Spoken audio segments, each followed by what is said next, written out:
Барлықтарыңызға сәлем. Алтын алма каналына қош келдіңіздер. Осы видеода мен сіздермен бірге өте оңай, жылдам, тез дайындалатын печеньенің рецептін ұсынғым келеді. Видеоны соңына дейін көріп, менімен бірге дайындаңыздар. Ыдысқа 2 жұмыртқа, қант, қалауыңызша тұз, сұйық майды қосып араластырамыз.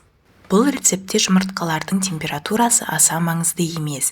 Оларды салқын күйінде де, бөлме температурасында тұрған күйінде де қоса беруге болады. Дайын болған массамызға сұлы жармасын, орысша айтқанда овсяное хлопьяны 3-4 бөлікке бөліп қосамыз.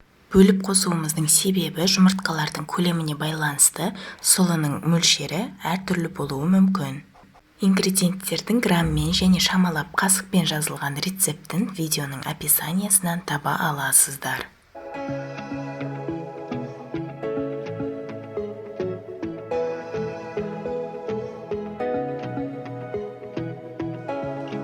Сұлы жармасының соңғы бөлігін қосқаннан кейін бізде видеода көрсетілгендей қою өзінің формасын жақсы ұстайтын масса шығуы қажет.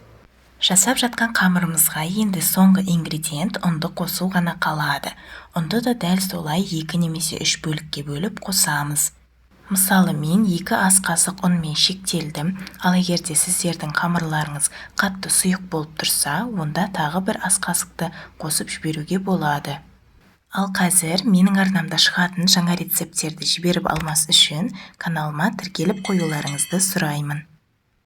Нәтижесінде қамырдың қоюлығы осындай болып шығуы керек. Енді оны соңғы рет араластырып, печеньені формаға келтіре бастаймыз. Противеньді пергамент қағазымен төсеп, үстіне 1 ас қасық қамырды салып, видеода көрсетілгендей ортасын басып, шеттерін тегістеп печенье жасай бастаймыз. Печеньенің көлемін, қалыңдығын өзіңізге байланысты өзгерте берсеңіздер де болады. 170 градуста алдын ала қызып тұрған пеште печеньелерді 15 минут шамасында пісіріп аламыз.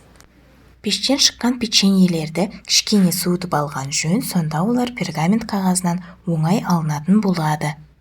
Рецепт ұнаған болса, лайк басып, комментарий қалдыруды ұмытпаңыздар. Видеоны соңына дейін көргендеріңіз үшін үлкен рахмет. Келесі видеоларда көріскенше.